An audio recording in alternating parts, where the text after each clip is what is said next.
Hi friends, welcome to Xylem. ഞാൻ രാജേശ്വരി വിനോദ്. ഇന്നത്തെ നമ്മുടെ പ്രധാനപ്പെട്ട അജണ്ട എന്ന് പറയുന്നത് കുറച്ച് സമയം കൊണ്ട് കുറേയേറെ ക്വസ്റ്റ്യൻസ് ചെയ്യാൻ വേണ്ടിയാണ്. നമുക്കറിയാം കേട്ടറ്റിന്റെ എക്സാം കഴിഞ്ഞുവെങ്കിലും വരാൻ പോകുന്ന കേട്ടറ്റുകാർക്കും അതോടൊപ്പം തന്നെ LP UPക്കാർക്കും HSSTക്കാർക്കും HSAക്കാർക്കും ഒക്കെ പ്രയോജനകരമാകുന്ന രീതിയിലാണ്. പക്ഷെ മലയാളത്തിലാണ് കേട്ടോ. അപ്പം അതുകൊണ്ട് നമ്മൾ എന്താണ് ചെയ്യുന്നത്, മാക്സിമം കുറച്ച് സമയത്ത് കൂടുതൽ ക്വസ്റ്റ്യൻസ് എങ്ങനെ ചെയ്യാം എന്നുള്ളതിനെ ഫോക്കസ് ചെയ്തുകൊണ്ടാണ് ക്ലാസ് എടുക്കുന്നത്. ഓക്കെ, അപ്പം നമുക്ക് ക്ലാസ്സിലേക്ക് കടക്കാം. ഒരിക്കൽ കൂടി സൈലത്തിന്റെ ടീച്ചിങ് പ്ലാറ്റ്ഫോമിലേക്ക് എല്ലാവരെയും ഒരിക്കൽ കൂടി സ്വാഗതം ചെയ്യുന്നു. ഇനി നമുക്ക് ക്ലാസ്സിലേക്ക് കടക്കാം. അപ്പോൾ ഇവിടെ ഒരു പ്രധാന പ്രത്യേകത എന്നത് ചോദിച്ചാൽ നമുക്കറിയാം HSST മലയാളത്തിന്റെ കോഴ്സ് റണ്ണിങ് ആണ്. നമുക്കറിയാം വരാൻ പോകുന്ന ഓഗസ്റ്റിലാണ് HSST മലയാളത്തിന്റെ ക്ലാസ്സുകൾ എന്ന് പറയുന്നത്. ഘനഗാംഭീര്യത്തോടു കൂടിയ 2 അധ്യാപകരാണ്, സർവ്വവിജ്ഞാന കോശത്തിന്റെ നിറകുടമായ 2 അധ്യാപകരാണ് നിങ്ങളെ നയിക്കാനുണ്ടാവുക. തീർച്ചയായും ആ ക്ലാസ്സുകൾ എന്താണ് നിങ്ങൾക്ക് ഉപകാരമാകും. മലയാള ഭാഗത്ത് നിന്ന് വരുന്ന മാർക്കുകളെ അല്ലെങ്കിൽ മലയാള ഭാഗത്ത് നിന്ന് വരുന്ന പ്രാചീനമാവട്ടെ, സാഹിത്യമാവട്ടെ, മലയാള ഭാഷ ഉൽപ്പത്തിയെക്കുറിച്ചൊക്കെ ആവട്ടെ, ഏത് മേഖലകളാണെങ്കിലും നിങ്ങളുടെ കൈപ്പിടിയിൽ ഒതുക്കാം എന്നുള്ള പൂർണ്ണ വിശ്വാസത്തോടു കൂടി നിങ്ങൾക്ക് എന്ത് ചെയ്യാം, പഠിച്ചു മുന്നോട്ട് പോകാം. HSST മലയാളം നിങ്ങളുടെ കയ്യിൽ ഈ 2 അധ്യാപകർ വഴി സുരക്ഷിതമായിരിക്കും എന്ന് പൂർണ്ണമായും വിശ്വസിക്കാം. അപ്പൊ ക്ലാസ്സുകളിലേക്കുള്ള എൻക്വയറിയോ മറ്റു കാര്യങ്ങളോ ഉണ്ടെങ്കിൽ താഴെ കാണുന്ന നമ്പറിൽ കോൺടാക്ട് ചെയ്യുക. ഓക്കെ, അപ്പൊ നമുക്ക് ക്ലാസ്സിലേക്ക് കടക്കാം. അതിൽ ഒന്നാമത്തെ ക്വസ്റ്റ്യൻ ഇതാണ്: ആത്മ അവബോധ സിദ്ധാന്തം ആവിഷ്കരിച്ചത് ആരാണ്? ആത്മ അവബോധ സിദ്ധാന്തം ആവിഷ്കരിച്ചത് ആരാണ്? ആത്മ അവബോധ സിദ്ധാന്തം ആരുടെ? നമുക്കറിയാം സെൽഫ് തിയറി അഥവാ ആത്മ അവബോധ സിദ്ധാന്തം കാൾ റോജേഴ്സിന്റെയാണ്. ആത്മ അവബോധ സിദ്ധാന്തം എന്ന് പറയുന്നത് ആരുടേതാണ്? കാൾ റോജേഴ്സിന്റേതാണ് ആത്മ അവബോധ സിദ്ധാന്തം എന്ന് പറയുന്നത്. ആത്മസാക്ഷാത്കാരം ആരുടേതാണ്? Abraham Maslow. അത് രണ്ടും തെറ്റിപ്പോവരുത്. ആത്മ അവബോധ സിദ്ധാന്തം കാൾ റോജേഴ്സ്, ആത്മസാക്ഷാത്കാരം എബ്രഹാം മാസ്ലോ. ബോധത്തെ ഏതെങ്കിലും വസ്തുവിലോ ആശയത്തിലോ കേന്ദ്രീകരിക്കുന്ന പ്രക്രിയയാണ് ഡാഷ്. ബോധത്തിലെ ഏതെങ്കിലും വസ്തുവിലോ ആശയത്തിലോ കേന്ദ്രീകരിക്കുന്ന പ്രക്രിയയ്ക്ക് പറയുന്ന പേരാണ്. നമ്മുടെ ബോധത്തെ ഏതെങ്കിലും ഒരു ആശയം അല്ലെങ്കിൽ ഏതെങ്കിലും ഒരു വസ്തു, നമ്മളൊരു വസ്തുവിനെ തന്നെ ഇങ്ങനെ നോക്കിക്കൊണ്ടിരുന്ന എന്താ, ആ വസ്തുവിനെ എന്ത് ചെയ്യുവാന്നാ പറയുന്നത്? ശ്രദ്ധിക്കുക എന്നാണ് പറയാം അല്ലെ. അപ്പൊ എന്തു വരാം?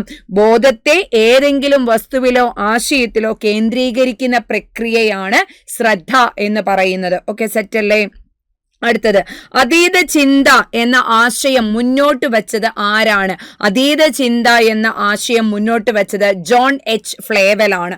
അതീത ചിന്ത എന്ന ആശയം മുന്നോട്ട് വെച്ചത് ജോൺ H. ഫ്ലേവൽ ആണ്. ചിന്തയെക്കുറിച്ചുള്ള ചിന്ത അല്ലെ, ചിന്താ പ്രക്രിയയെക്കുറിച്ചുള്ള ചിന്ത എന്നാണ് അതീത ചിന്തയെ വിശേഷിപ്പിക്കുന്നത്. പരീക്ഷണ മനഃശാസ്ത്രത്തിന്റെ പിതാവ്, എക്സ്പീരിമെന്റൽ സൈക്കോളജി 1879 ജർമ്മനിയിലെ ലീപ്സിക് സർവകലാശാലയിൽ സൈക്കോളജിക്കൽ ലബോറട്ടറി ആരംഭിച്ചത് മുതൽ പരീക്ഷണ മനഃശാസ്ത്രത്തിന് പിന്താങ്ങായി നിന്നത്, പരീക്ഷണ മനഃശാസ്ത്രത്തിന്റെ പിതാവ് എന്നറിയപ്പെട്ടിരുന്നത് വില്യം വൂണ്ട് ആണ് എന്ന് പറയാനായിട്ട് സാധിക്കും. ജ്ഞാനനിർമ്മിതിയുടെ കൺസ്ട്രക്റ്റിവിസം, ജ്ഞാനനിർമ്മിതി എന്നാൽ എന്താണ്? കൺസ്ട്രക്റ്റിവിസം. ജ്ഞാനനിർമ്മിതിയുടെ നൂതന വിഭാഗം ഏതാണ്? സാമൂഹിക ജ്ഞാനനിർമ്മിതി. ജ്ഞാനനിർമ്മിതിയുടെ നൂതന വിഭാഗമാണ് സാമൂഹിക ജ്ഞാനനിർമ്മിതി എന്ന് പറയുന്നത്. ലോകത്തെ ഏറ്റവും ആദ്യമായി രൂപം കൊണ്ട ദർശനം ഏതാണ്? ഐഡിയലിസം അഥവാ ആദർശവാദം. ലോകത്ത് ഏറ്റവും ആദ്യമായി രൂപം കൊണ്ട ദർശനം അഥവാ ഐഡിയലിസം അഥവാ ആദർശവാദം. ആദർശവാദ വിദ്യാഭ്യാസത്തിന്റെ ആത്യന്തികമായ ലക്ഷ്യം എന്താണ്? ആദർശവാദ വിദ്യാഭ്യാസത്തിന്റെ ആത്യന്തികമായ ലക്ഷ്യം എന്താണ്? ആത്മസാക്ഷാത്കാരമാണ്. ആദർശവാദ വിദ്യാഭ്യാസത്തിന്റെ ആത്യന്തികമായ ലക്ഷ്യം എന്താണ്? ആദർശവാദമാണ് എന്ന് പറയാനായിട്ട് സാധിക്കും. ആത്മസാക്ഷാത്കാരമാണെന്ന് പറയാനായിട്ട് സാധിക്കും. നാം എപ്പോഴാണോ പ്രശ്നങ്ങളെ പഠിച്ചു, ഇതുപോലുള്ള കോട്ടുകളെല്ലാം പക്കാ പ്രാധാന്യം കൊടുത്തുകൊണ്ട് വേണം LP UPക്ക് പഠിക്കാൻ വേണ്ടി. നാം എപ്പോഴാണോ പ്രശ്നങ്ങളെ നേരിടുന്നത് അപ്പോൾ മാത്രമാണ് ചിന്തിക്കുന്നത് എന്ന് അഭിപ്രായപ്പെട്ടത് ആരാണ്? നാം എപ്പോഴാണോ പ്രശ്നങ്ങളെ നേരിടുന്നത് അപ്പോൾ മാത്രമാണ് ചിന്തിക്കുന്നത് എന്ന് അഭിപ്രായപ്പെട്ടത് ജോൺ ഡൂയി ആണ്. നാം എപ്പോഴാണോ പ്രശ്നങ്ങളെ നേരിടുന്നത് അപ്പോൾ മാത്രമാണ് ചിന്തിക്കുന്നത് എന്ന് പറഞ്ഞത് ജോൺ ഡൂയി. ആത്മ അവബോധ സിദ്ധാന്തം കാൾ റോജേഴ്സ്. ബോധത്തെ ഏതെങ്കിലും വസ്തുവിലോ ആശയത്തിലോ കേന്ദ്രീകരിക്കുന്ന പ്രക്രിയയെ ശ്രദ്ധ എന്ന് പറയുന്നു. അതീത ചിന്ത എന്ന ആശയം മുന്നോട്ട് വെച്ചത് ജോൺ H. ഫ്ലേവൽ ആണ്. നിരീക്ഷണ മനഃശാസ്ത്രത്തിന്റെ പിതാവ് വില്യം വൂണ്ടാണ്. ജ്ഞാനനിർമ്മിതിയുടെ നൂതന വിഭാഗമാണ് സാമൂഹിക ജ്ഞാനനിർമ്മിതി. ലോകത്ത് ഏറ്റവും ആദ്യമായി രൂപം കൊണ്ട ദർശനം ആദർശവാദമാണ്. ആദർശവാദ വിദ്യാഭ്യാസത്തിന്റെ ആത്യന്തിക ലക്ഷ്യം ആത്മസാക്ഷാത്കാരമാണ്. നാം എപ്പോഴാണോ പ്രശ്നങ്ങളെ നേരിടുന്നത് അപ്പോൾ മാത്രമാണ് ചിന്തിക്കുന്നത് എന്ന് അഭിപ്രായപ്പെട്ടത് ആരാണ്? ജോൺ ഡൂയി ആണ് എന്ന് പറയാം. ഇന്ദ്രിയങ്ങളുടെ കാര്യക്ഷമമായ ഉപയോഗം ശീലിക്കാനും ജാമിതീയ ഭാഷാ പഠനങ്ങൾ ലളിതമാക്കാനുമായി വിവിധ ഉപകരണങ്ങൾ ഉപയോഗിച്ചുള്ള പഠനം. ഇന്ദ്രിയങ്ങളുടെ കാര്യക്ഷമമായ ഉപയോഗം ശീലിക്കാനും ജാമിതീയ ഭാഷാ പഠനങ്ങൾ ലളിതമാക്കാനുമായി വിവിധ ഉപകരണങ്ങൾ ഉപയോഗിച്ചുകൊണ്ടുള്ള മോണ്ടിസോറി പഠന രീതിയാണ് ഡിഡക്റ്റീവ് അപ്പാരറ്റസ് എന്ന് പറയുന്നത്.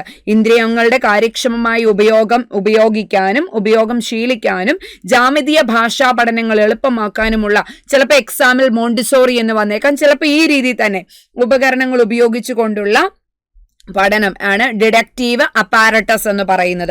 യുക്തിചിന്തനത്തിന് പ്രാധാന്യം കൊടുത്ത തത്വചിന്തകനാണ് ജോൺ ഡൂയി. യുക്തിചിന്തനത്തിന് പ്രാധാന്യം കൊടുത്ത തത്വചിന്തകൻ ആരാണെന്ന് ചോദിച്ചാൽ ജോൺ ഡൂയി ആണ്. ജനിക്കുമ്പോൾ ശിശുവിന്റെ മനസ്സ് വെള്ളക്കടലാസ് പോലെ, ഒരുപാട് എക്സാമുകളിൽ വന്നിറങ്ങിപ്പോയതാണ്. ജനിക്കുമ്പോൾ ശിശുവിന്റെ മനസ്സ് വെള്ളക്കടലാസ് പോലെ സംശുദ്ധമാണെന്നും പഞ്ചേന്ദ്രിയങ്ങളാണ് അതിൽ ബിംബങ്ങൾ ആലേഖനം ചെയ്യുന്നത് എന്നും അഭിപ്രായപ്പെട്ടത് ജോൺ ലോക്കാണ്. ജനിക്കുമ്പോൾ ശിശുവിന്റെ മനസ്സ് വെള്ളക്കടലാസ് പോലെ സംശുദ്ധമാണെന്നും പഞ്ചേന്ദ്രിയങ്ങളാണ് അതിൽ ബിംബങ്ങൾ ആലേഖനം ചെയ്യുന്നത് എന്ന് ജോൺ ലോക്ക്. ടാബുല രാസ തിയറി, അദ്ദേഹത്തിന്റെ സിദ്ധാന്തത്തിന്റെ പേരാണ് ടാബുല രാസ theory. Mind is A blank slate എന്നുള്ളതാണ് എന്താ ടാബുല രാസ തിയറിയുടെ വസ്തുത എന്ന് പറയാൻ അർത്ഥം എന്ന് പറയുന്നത്. മലയാളത്തിലേക്ക് വിവർത്തനം ചെയ്യപ്പെട്ട പൗലോ ഫ്രെയറുടെ പ്രശസ്തമായ കൃതിയുടെ പേരാണ് മർദ്ദിതരുടെ ബോധനശാസ്ത്രം. നമുക്ക് എല്ലാവർക്കും അറിയാവുന്ന അല്ലെ, മർദ്ദിതരുടെ ബോധനശാസ്ത്രം. മലയാളത്തിലേക്ക് വിവർത്തനം ചെയ്യപ്പെട്ട പൗലോ ഫ്രെയറുടെ പ്രശസ്തമായ കൃതിയാണ് മർദ്ദിതരുടെ ബോധനശാസ്ത്രം. വിദ്യാഭ്യാസത്തിന്റെ പ്രധാന ലക്ഷ്യം മനുഷ്യ മനസ്സിന്റെ സ്വാതന്ത്ര്യമാണ്. ഇത് പഠിച്ചു വെക്കണേ. വിദ്യാഭ്യാസത്തിന്റെ ലക്ഷ്യം മനുഷ്യ മനസ്സിന്റെ സ്വാതന്ത്ര്യമാണ് എന്ന് അഭിപ്രായപ്പെട്ടത് ടാഗോറാണ്. വിദ്യാഭ്യാസത്തിന്റെ ലക്ഷ്യം മനുഷ്യ മനസ്സിന്റെ സ്വാതന്ത്ര്യമാണ് എന്ന് അഭിപ്രായപ്പെട്ടത് ടാഗോറാണ്. മീശയുള്ള അമ്മ എന്നറിയപ്പെടുന്ന വിദ്യാഭ്യാസ തത്വചിന്തകൻ ആരാണ്? അല്ലെങ്കിൽ മീശയുള്ള അമ്മ എന്നറിയപ്പെടുന്ന വിദ്യാഭ്യാസ തത്വചിന്തകൻ ആരാണ്? ഗിജുഭായ് ബദേക്കയാണ്. ആരാണ്? ഗിജുഭായ് ബദേക്കയാണ് മൂച്ചിലിമ്മ എന്ന് അറിയപ്പെടുന്നത്. ഓക്കെ, 1926 നൂതൻ ബാലശിക്ഷൺ സംഘ് ആരംഭിച്ചത് ആരെല്ലാം ചേർന്നാണ്? നൂതൻ ബാലശിക്ഷൺ സംഘ് എന്നാണ് നിലവിൽ വന്നത് 1926 അതും കൂടെ പഠിച്ചു വെക്കുക. 1926 നൂതൻ ബാലശിക്ഷൺ സംഘ് ആരംഭിച്ചത് ആരെല്ലാം ചേർന്നാണ്? താരാഭായ് മോദക്കും ഗിജുഭായ് ബദേക്കയുമാണ്. താരാഭായ് മോദക്കും ഗിജുഭായ് ബദേക്കയും ചേർന്നാണ് 1926 നൂതൻ ബാലശിക്ഷൺ സംഘ് ആരംഭിച്ചത് എന്ന് പറയാം. എങ്ങനെ പഠിക്കണം എന്ന് കാണിച്ചു കൊടുക്കുക, വിജ്ഞാനം പറഞ്ഞു കൊടുക്കരുത് എന്ന് അഭിപ്രായപ്പെട്ടത്, എന്ന് അധ്യാപകരെ ഉപദേശിച്ചത്. എങ്ങനെ പഠിക്കണം എന്ന് കാണിച്ചു കൊടുക്കുക, വിജ്ഞാനം പകർന്നു കൊടുക്കരുത് എന്ന് അധ്യാപകരെ ഉപദേശിച്ചത് ആരാണ്? അരബിന്ദ ഘോഷാണ്. എങ്ങനെ പഠിക്കണം എന്ന് കാണിച്ചു കൊടുക്കുക, വിജ്ഞാനം പകർന്നു കൊടുക്കരുത് എന്ന് അധ്യാപകരെ ഉപദേശിച്ചത് ആരാണ്? അരബിന്ദ ഘോഷാണ് എന്ന് പറയാം. അരബിന്ദ ഘോഷിന്റെ ദർശനങ്ങൾ അറിയപ്പെടുന്നതാണ് സമഗ്ര ദർശനം അഥവാ ഇന്റഗ്രൽ ഫിലോസഫി. സമഗ്ര ദർശനം, അരബിന്ദ ഘോഷിന്റെ ദർശനങ്ങൾ അറിയപ്പെടുന്ന പേര് സമഗ്ര ദർശനം അഥവാ ഇന്റഗ്രൽ ഫിലോസഫി എന്ന പേരിലാണ് അറിയപ്പെടുന്നത്. ഓക്കെ, അടുത്തത് ഉത്തമശീലങ്ങൾ വളർത്തിയെടുക്കുകയാണ് വിദ്യാഭ്യാസത്തിന്റെ കർത്തവ്യം എന്ന് അഭിപ്രായപ്പെട്ടത്. ഉത്തമശീലങ്ങൾ വളർത്തിയെടുക്കുകയാണ് വിദ്യാഭ്യാസത്തിന്റെ കർത്തവ്യം എന്ന് അഭിപ്രായപ്പെട്ടത് ആരാണ്? ജോൺ ലോക്കാണ്. ഉത്തമശീലങ്ങൾ വളർത്തിയെടുക്കുകയാണ് വിദ്യാഭ്യാസത്തിന്റെ കർത്തവ്യം എന്ന് അഭിപ്രായപ്പെട്ടത് ജോൺ ലോക്ക്. പ്രകൃതിവാദത്തിൽ വിദ്യാർത്ഥിയുടെ സ്ഥാനം ഗവേഷകനാണ്. പ്രകൃതിവാദത്തിൽ വിദ്യാർത്ഥിയുടെ സ്ഥാനം എന്ന് പറയുന്നത് ഗവേഷകൻ. പ്രകൃതിവാദത്തിൽ വിദ്യാർത്ഥിയുടെ സ്ഥാനം എന്ന് പറയുന്നത് ഗവേഷകനാണ്. അതുപോലെ തന്നെ പ്രകൃതിവാദം ശുപാർശ ചെയ്യുന്ന സമീപനം ഗവേഷക സമീപനമാണ്. ഓക്കെ, പ്രകൃതിവാദം ശുപാർശ ചെയ്യുന്ന സമീപനവും ഗവേഷക സമീപനമാണ്.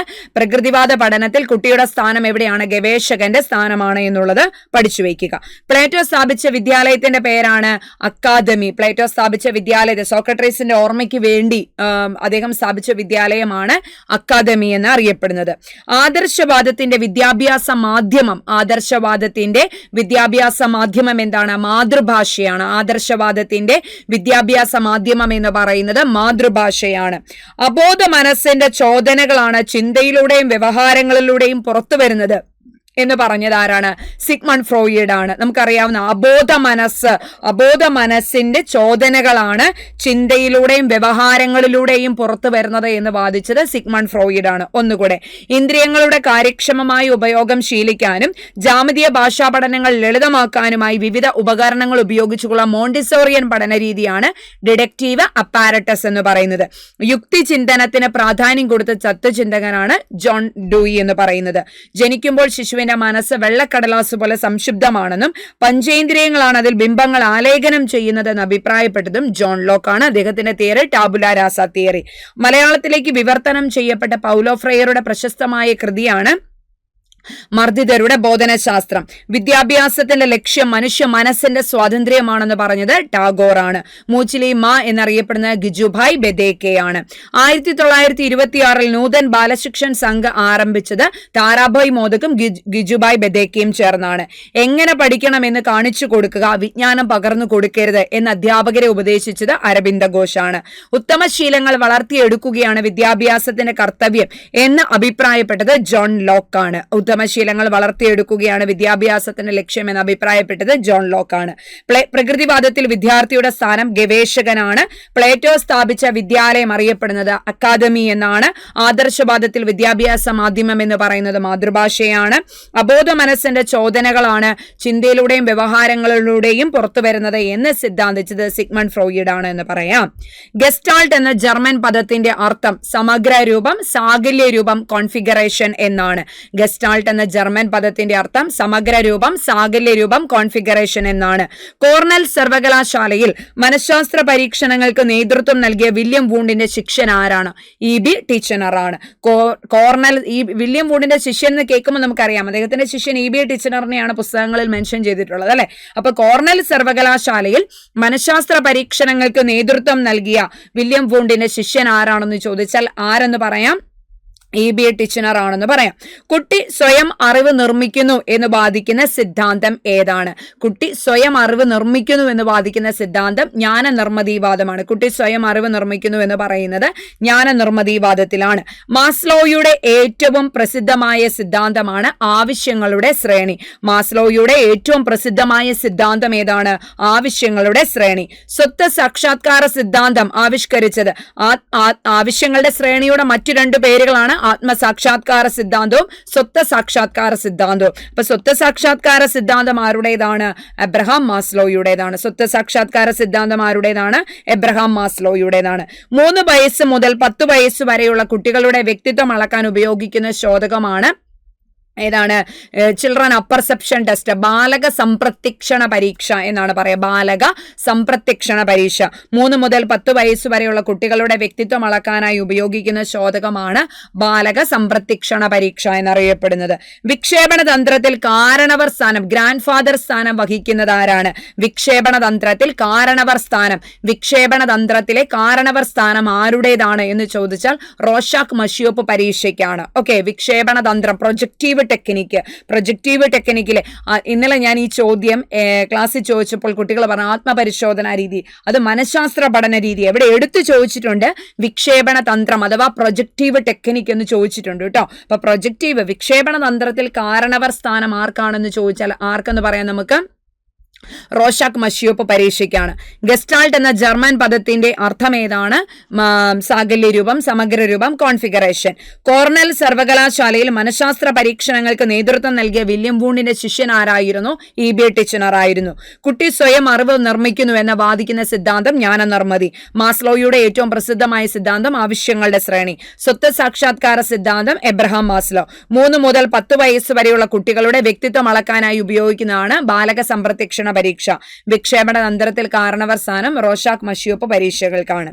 ആദ്യ ബാലകാലത്തെ മനഃശാസ്ത്രജ്ഞർ വിശേഷിപ്പിച്ചത് എന്താണ്?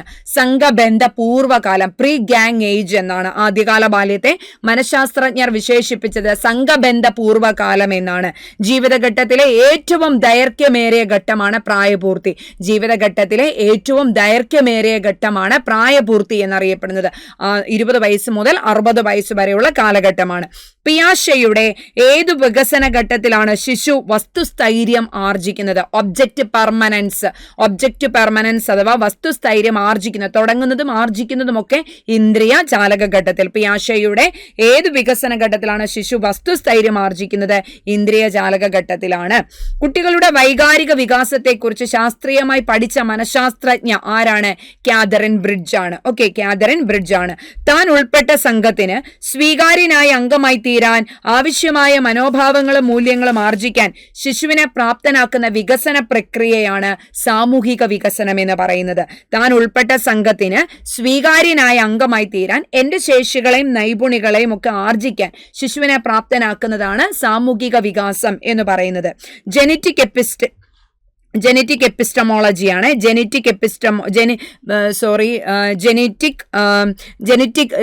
എപ്പിജെനറ്റിക് പ്രിൻസിപ്പിൾ ബേസ് ചെയ്തുകൊണ്ട്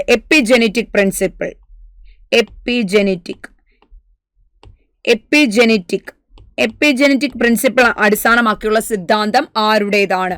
ഇത് ഒരു ക്വസ്റ്റ്യൻ ആണ്. ജനറ്റിക് എപ്പിസ്റ്റമോളജി പെട്ടെന്ന് മനസ്സിലേക്ക് വന്നാൽ ജനറ്റിക് എപ്പിസ്റ്റമോളജി എന്ന് പറയുന്നത് പിയാഷെയുടെയാണ്. ജനറ്റിക് എപ്പിസ്റ്റമോളജി പിയാഷെയുടെ സിദ്ധാന്തത്തിന് അദ്ദേഹം വിശേഷിപ്പിച്ച പേരാണ്. എപ്പിജെനറ്റിക് പ്രിൻസിപ്പിൾ എറിക് എച്ച് എറിസണ്ടയാണ്. ഏത് സാങ്കല്പിക കഥയുടെ അടിസ്ഥാനത്തിലാണ് നൈതിക വികസനം, അതായത് മോറൽ ഡെവലപ്മെന്റ് സംബന്ധിച്ച ആശയം കോൾബർഗ് രൂപീകരിച്ചത്? ഏത് സങ്കല്പ കഥയുടെ? ഹെയ്ൻസ്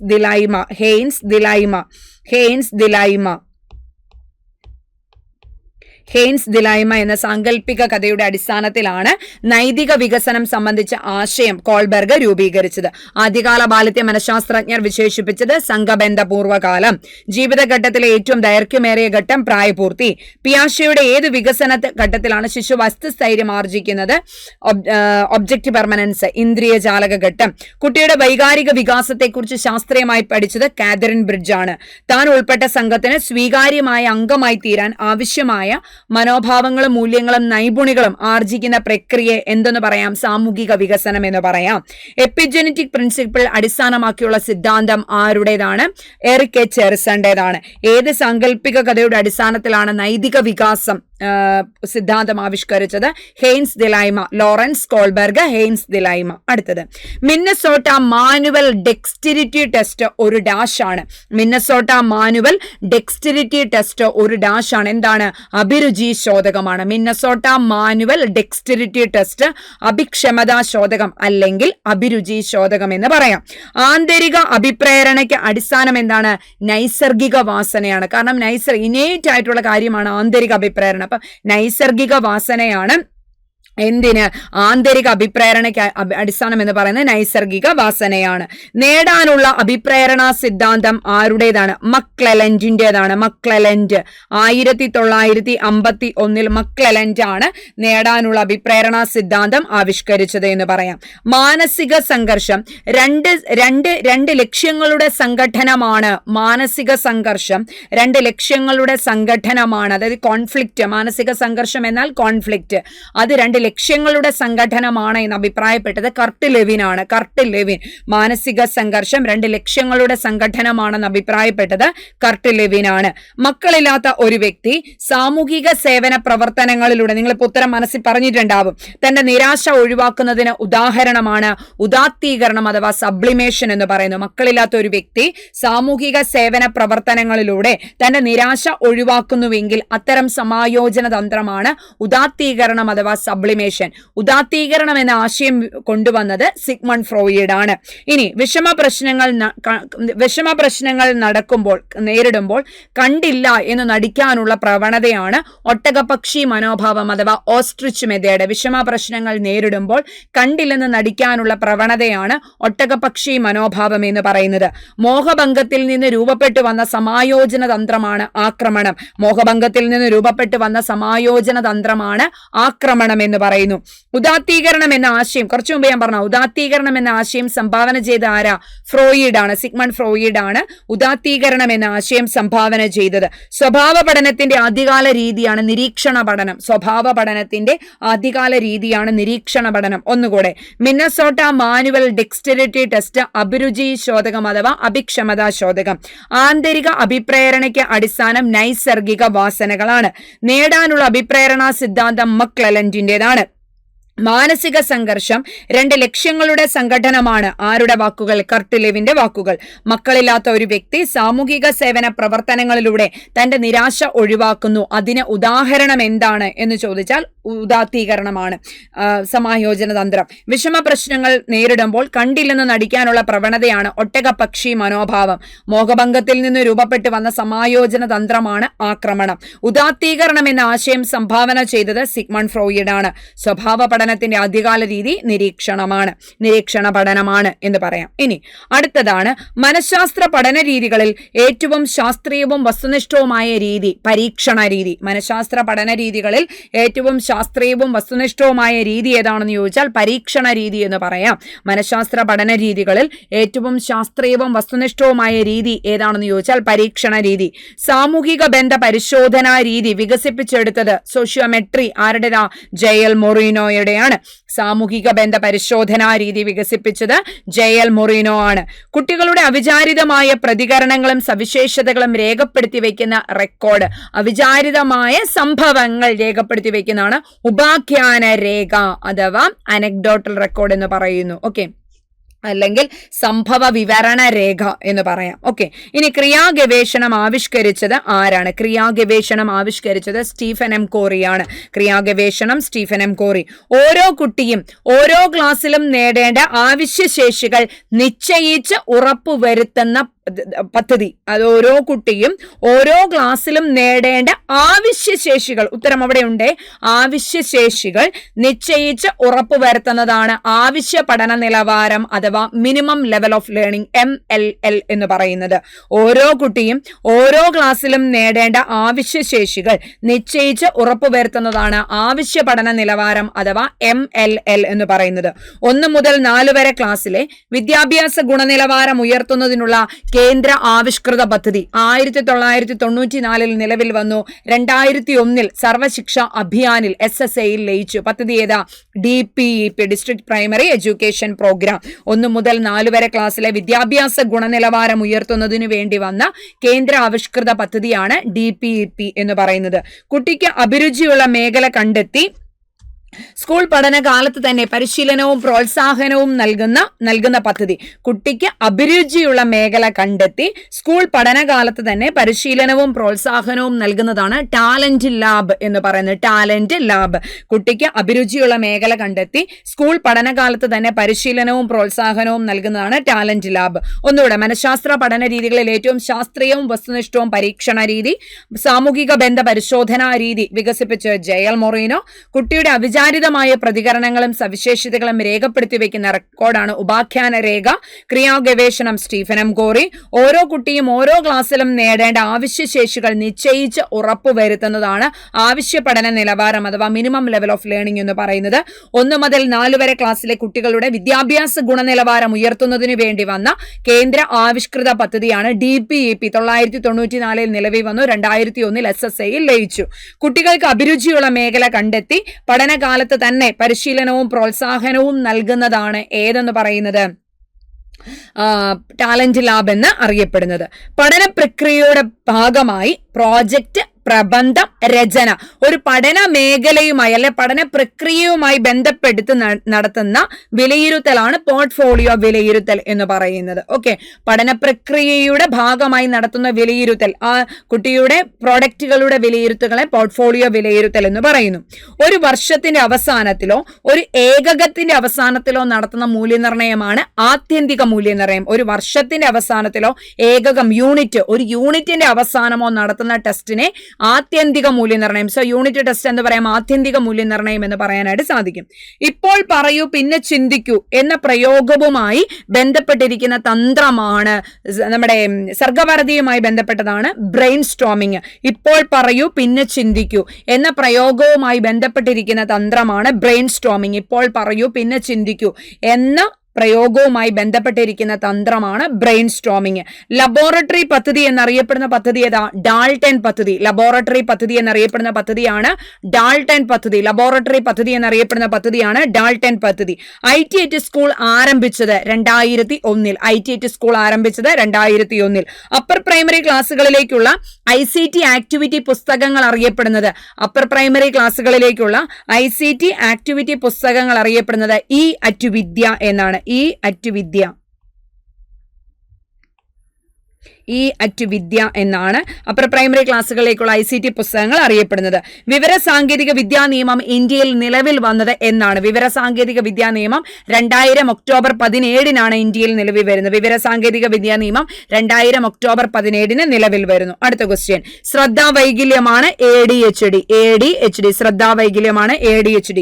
ഭിന്നശേഷിക്കാരുടെ പുനരധിവാസം ലക്ഷ്യമാക്കി നിലവിൽ വന്ന സംഘടനയാണ്. പുനരധിവാസം ലക്ഷ്യമാക്കി 990 കഴിഞ്ഞ കേട്ടറ്റ് എക്സാമിന്, കഴിഞ്ഞ ലാസ്റ്റ് കേട്ടറ്റ് എക്സാമിന് ഉണ്ടായിരുന്നു RCI ആക്ട് എന്ന് പറയുന്നു. ഓക്കെ, ഭിന്നശേഷിക്കാരുടെ പുനരധിവാസം ലക്ഷ്യമാക്കി 992 നിലവിൽ വന്ന സംഘടനയാണ് RCI ആക്ട്. ഉൾച്ചേർന്ന വിദ്യാഭ്യാസത്തിന് തുടക്കം കുറിച്ച വർഷം 990. ഉൾച്ചേർന്ന വിദ്യാഭ്യാസത്തിന് തുടക്കം കുറിച്ച വർഷം 990. ലേണിംഗ് എന്ന ആശയം ആദ്യമായി കൊണ്ടുവന്നത് അലൻ കെ ആണ്. ലേണിംഗ് 1970 അലൻ കെ ആണ് ലേണിംഗ്, മൊബൈൽ ലേണിംഗ് എന്ന ആശയം കൊണ്ടുവരുന്നത്. ശൈശവത്തിലെ ഭാഷണ രീതി മാറ്റമില്ലാതെ തുടരുന്നത് മൂലമുണ്ടാകുന്ന ഭാഷണ വൈകല്യമാണ് കൊഞ്ഞ എന്ന് പറയുന്നു. ശൈശവത്തിലെ ഭാഷണ രീതി മാറ്റമില്ലാതെ തുടരുന്ന പ്രക്രിയയാണ് കൊഞ്ഞ. IQ 130 മുകളിലുള്ളതാണ് പ്രതിഭാശാലികൾ എന്ന് പറയുന്നത്. ധാരാളം ഉദാഹരണങ്ങളിലൂടെ ഒരു പൊതു തത്വത്തിലേക്ക് എത്തിച്ചേരുന്ന രീതിയാണ് ആഗമന രീതി എന്ന് പറയുന്നത്. ആഗമിച്ചു വരിക, ആഗമന രീതി. വ്യവഹാരവാദം അടിസ്ഥാനമാക്കി നിലനിന്നിരുന്ന പാഠ്യപദ്ധതിയിൽ ഉപയോഗിക്കുന്ന രീതി. വ്യവഹാരവാദം അടിസ്ഥാനമാക്കി നിലനിന്നിരുന്ന പാഠ്യപദ്ധതിയിൽ ഉപയോഗിക്കുന്ന രീതി ഏതാണ്? വ്യവഹാരവാദം അടിസ്ഥാനമാക്കി നിലനിന്നിരുന്ന പാഠ്യപദ്ധതിയിൽ ഉപയോഗിക്കുന്ന രീതിയാണ് ലെക്ചർ മെത്തേഡ് അഥവാ പ്രസംഗ രീതി എന്ന് പറയുന്നത്. സർവശിക്ഷ അഭിയാൻ നിലവിൽ വന്ന, SSN നിലവിൽ വന്ന എന്നാണ് കുഞ്ഞുങ്ങളെ? 2001 SSN നിലവിൽ വരുന്നത് എന്ന് നമുക്ക് പറയാനായിട്ട് സാധിക്കും. അടുത്ത ക്വസ്റ്റ്യൻ, രേഖീയ ശൈലി ആരുടെ? BF സ്കിന്നറുടേതാണ് രേഖീയ ശൈലി. ശാഖ്യ ബ്രാഞ്ച്ഡ് പ്രോഗ്രാമിങ്ങോ? നോർമാനെ ക്രൗഡറിന്റെ. രേഖീയ ശൈലി എന്ന് പറയുന്നത് ആരുടേതാണ്? BF സ്കിന്നറുടേതാണെന്ന് പറയാം. വിദ്യാഭ്യാസത്തിന്റെ വെല്ലുവിളി ഒരു നയവീക്ഷണം എന്ന കേന്ദ്ര ഗവൺമെന്റ് പ്രസിദ്ധീകരിച്ച രേഖയുടെ തുടർച്ചയാണ് ഡാഷ്. വിദ്യാഭ്യാസത്തിന്റെ വെല്ലുവിളി ഒരു നയവീക്ഷണം എന്ന കേന്ദ്ര ഗവൺമെന്റ് പ്രസിദ്ധീകരിച്ച രേഖയുടെ തുടർച്ചയാണ് 1986 ദേശീയ വിദ്യാഭ്യാസ നയം എന്ന് പറയുന്നത്. CABE കമ്മിറ്റി എന്നറിയപ്പെടുന്നത് രാമമൂർത്തി റിവ്യൂ കമ്മിറ്റിയാണ്. CABE കമ്മിറ്റി എന്നറിയപ്പെടുന്നത്. വിദ്യാഭ്യാസ അവകാശ നിയമം നിലവിൽ വന്നത് എന്നാണ്? 2010 ഏപ്രിൽ 1 നിലവിൽ വരുന്നത്. എന്നാൽ രാഷ്ട്രപതി ഒപ്പുവെച്ചത് എന്നാണെന്ന് ചോദിച്ചാൽ 2009 ഓഗസ്റ്റ് 26 എന്ന് പറയാനായിട്ട് സാധിക്കും. ഓക്കെ, സാധാരണ ശിശുക്കളിൽ നിന്നും പ്രസ്തവ്യമാമിതം വേറിട്ട് നിൽക്കുന്ന ശിശുവിനെ, ഡൈവോഴ്സ് ആയിട്ട് നിൽക്കുന്നവരെ അസാമാന്യ ശിശു എന്ന് പറയാം. പ്രതിഭാശാലികൾക്ക് നൽകുന്ന വിദ്യാഭ്യാസം ഏതാണ്? എൻറിച്ച്മെന്റ് പ്രോഗ്രാം, പോഷക പരിപാടികൾ. എൻറിച്ച്മെന്റ് പ്രോഗ്രാം അഥവാ പോഷക പരിപാടികൾ. പഠന വൈകല്യമുള്ള കുട്ടികളോട് പൊതുവിദ്യാഭ്യാസത്തിനുള്ള സമീപനം ഏതാണ്? മുഖ്യധാരാ സമീപനം. പഠന വൈകല്യമുള്ള കുട്ടികളോട് പൊതുവിദ്യാഭ്യാസത്തിനുള്ള സമീപനമാണ് മുഖ്യധാരാ വിദ്യാഭ്യാസം എന്ന് പറയുന്നത്. സെറ്റല്ലേ കുഞ്ഞുങ്ങളെ? 75 ക്വസ്റ്റ്യൻ ആണ് പഠിച്ചിരിക്കുന്നത്. പഠിച്ചു വയ്ക്കുക, മുന്നോട്ട് പോവുക. ഈ ക്വസ്റ്റ്യൻസ് ഒക്കെ വെറുതെ ഓഡിയബിൾ ആയിട്ട് നിങ്ങൾ എന്തെങ്കിലുമൊക്കെ ചെയ്യുന്ന സമയത്ത് ഓഡിയോ ആയിട്ട് കേട്ടാൽ മതി. ഒരു 2 വട്ടം കേൾക്കുമ്പോൾ നിങ്ങൾക്ക് ഏകദേശം കിട്ടും. ഇത് ക്വസ്റ്റ്യൻ എല്ലാം എഴുതിയെടുത്ത് പഠിക്കേണ്ട. ഇതിൽ ഇമ്പോർട്ടന്റ് ആയിട്ടുള്ള കുറച്ച് നമ്മൾ ഇതുവരെ കേൾക്കാത്ത കുറച്ച് സംഗതികളെ ഞാൻ ഇൻവോൾവ് ചെയ്തിട്ടുണ്ട്. അതൊക്കെ ഒന്ന് വേണമെങ്കിൽ ഒരു ലെറ്റർ പാഡിൽ ഒന്ന് ഒരു നോട്ട് ചെയ്ത് വെച്ചിട്ട് ഒന്ന് റീകോൾ ചെയ്യാനായിട്ട് ശ്രമിക്കാം. നമ്മൾക്ക് HSR റണ്ണിങ് ആണ്. HSRയുടെ എന്തെങ്കിലും കാര്യം എൻക്വയറിയോ അല്ലെങ്കിൽ ജോയിൻ ചെയ്യണമെന്നുണ്ടെങ്കിൽ താഴെ കാണുന്ന നമ്പറിൽ വിളിക്കുക. ഓക്കെ, അപ്പോൾ HSRയുടെ എല്ലാ കോഴ്സുകളും അത്യാവശ്യം നമ്മൾ റണ്ണിങ് ആണ്. അപ്പോൾ എന്ത് ചെയ്യുക, കോഴ്സിലേക്ക് ജോയിൻ ചെയ്യണം എന്ന് ആഗ്രഹിക്കുന്ന അധ്യാപക വിദ്യാർത്ഥികൾ ഉണ്ടെങ്കിൽ തീർച്ചയായും താഴെ കാണുന്ന നമ്പറിൽ കോൺടാക്ട് ചെയ്യുക. അപ്പോൾ ഈ ക്ലാസ് ഉപകാരപ്രദമായി എന്ന് വിചാരിക്കുന്നു. ഇനിയും ഇതുപോലുള്ള ക്ലാസ്സുകൾ ആവശ്യമാണെങ്കിൽ ഞങ്ങൾക്ക് സെറ്റാണ് മിസ്സേ, ഓക്കെ ആണ്, കിട്ടി എന്നുള്ള രീതിയിലാണ് തീർച്ചയായും കമൻറ്റ് ചെയ്യുക. അതൊരു പ്രചോദനമാണ്. എന്താണ്, വീണ്ടും വീണ്ടും ചെയ്യുന്നതിന് ഒരു പ്രചോദനമാണ്. അപ്പോൾ തീർച്ചയായും നിങ്ങൾക്ക് വരാൻ പോകുന്ന എക്സാമുകളിലേക്ക് കടന്നു പോകുന്നതിന് മുമ്പ് നമ്മൾ എന്താണോ നിങ്ങൾക്ക് വേണ്ടത് അത് തീർച്ചയായും നൽകാനായി സാധിക്കും. നല്ലൊരു ദിവസം ആശംസിക്കുന്നു. നന്നായി പഠിക്കുക. Thank you so much.